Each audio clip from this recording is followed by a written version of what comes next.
नमस्कार दोस्तों।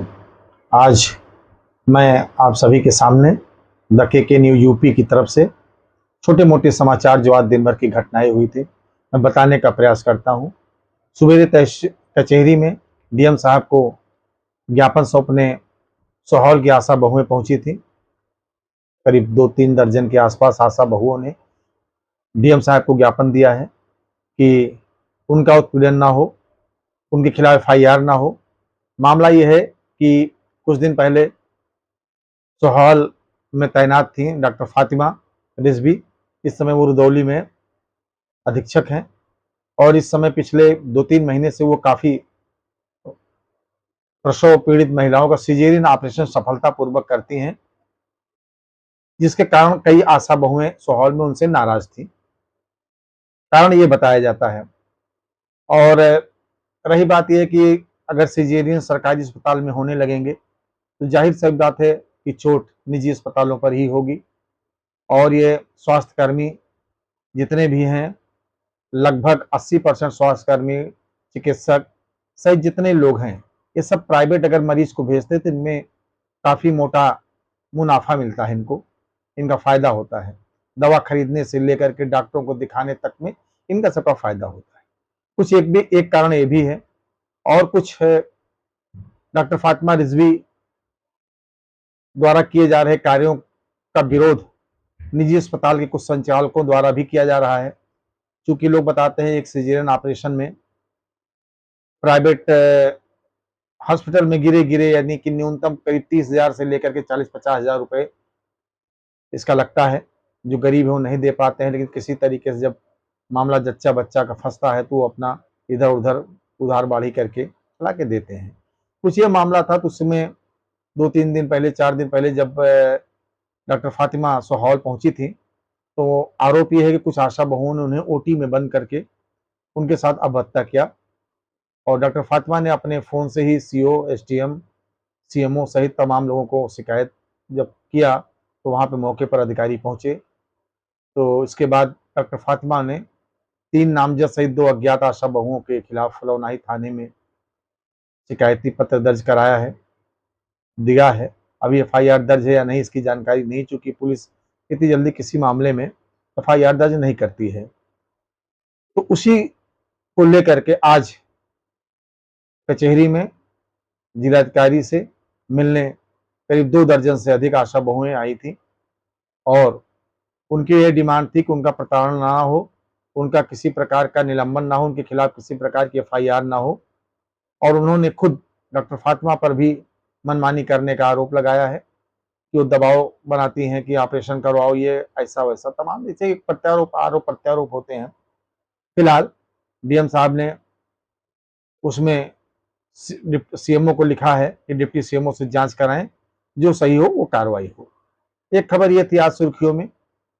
और एक दूसरी सुर्खियों में खबर आई थी देर शाम, दिन दहाड़े छिनैती हो गई, लूट हो गई।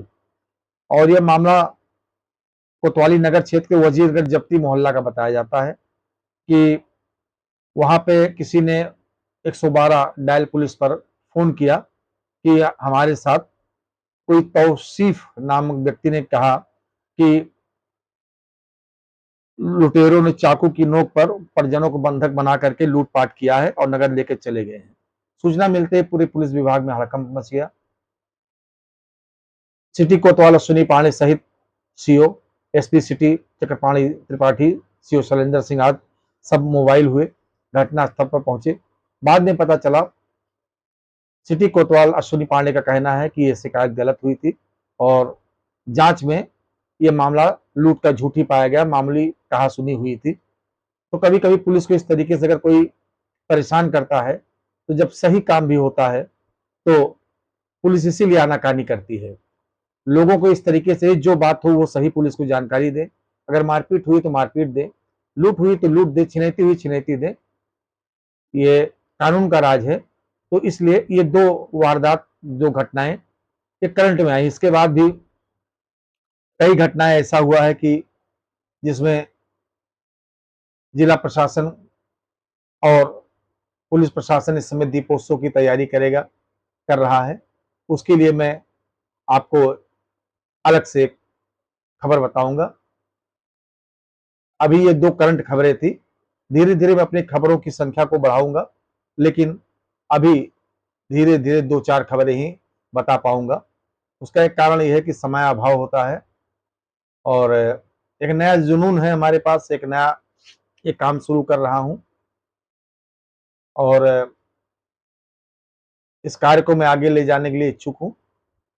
और देखिए भगवान कहाँ तक प्रेरणा देते हैं, कहाँ तक मदद करते हैं आप लोग।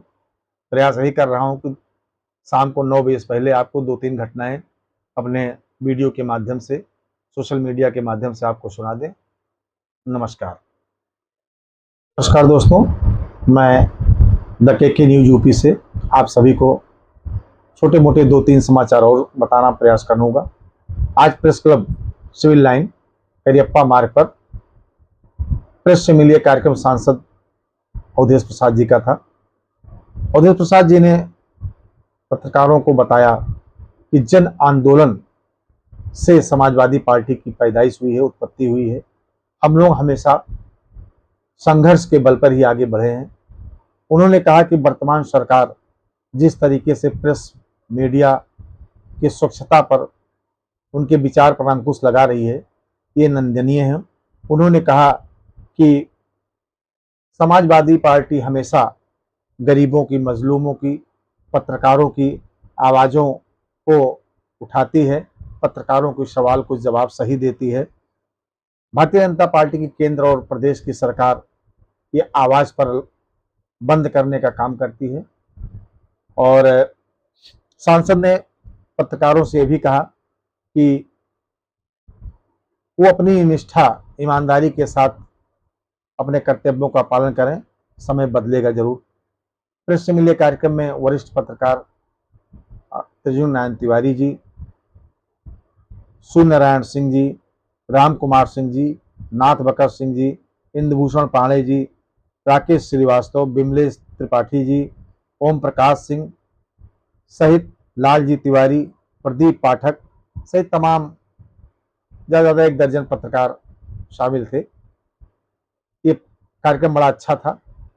सांसद प्रेस से मिलिए कार्यक्रम में शामिल हुए। ये प्रेस क्लब की अनूठा कार्य है।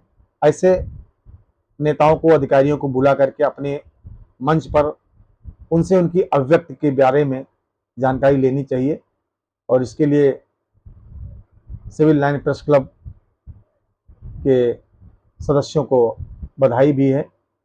और प्रेस क्लब का सदस्य मैं भी हूं, लेकिन दुर्भाग्य से थोड़ा सा मैं लेट पहुंचा, नहीं पहुंच पाया था कार्यक्रम में। भविष्य में देखा जाएगा।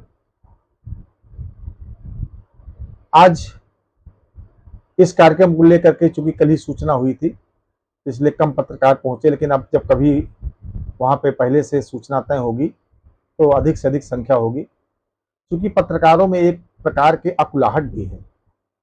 कुछ लोग हैं जो पार्टी बंदी करके लिखते हैं, कुछ लोग हैं जो किसी दल विशेष का मुखौटा बने हुए हैं, कुछ लोग हैं जो उसके अगेंस्ट, यानी कि रिएक्शन में खबर लिखते हैं, फ्रस्ट्रेशन में खबर लिखते हैं, पढ़ाते हैं, लेकिन ये नहीं समझते हैं खबर पढ़ने वाला, देखने वाला वो अपने किस नजरिए से देखता है। खबर में ना पक्ष हो ना विपक्ष हो। अब अखबार का वो जमाना भी नहीं रहा कि उसके लिखने पर कोई बहुत बड़ा असर पड़ता है। ठीक है, हम लिखते रहे, लेकिन खबर में पक्षपात नहीं होना चाहिए। मेरी खबर है, अगर किसी विभाग के खिलाफ है, किसी कार्य के भ्रष्टाचार खिलाफ है, कम से कम उस विभाग के किसी वरिष्ठ अधिकारी का वर्जन जरूरी होना, नहीं तो एक तरफा माना जाता है। ये पत्रकारिता में पढ़ाया भी जाता है। फिलहाल मैं प्रेस क्लब के सभी ऑनरेबल सदस्यों को, अध्यक्ष जी को और खास तौर से सीनियर जर्नलिस्ट को हार्दिक बधाई देता हूं।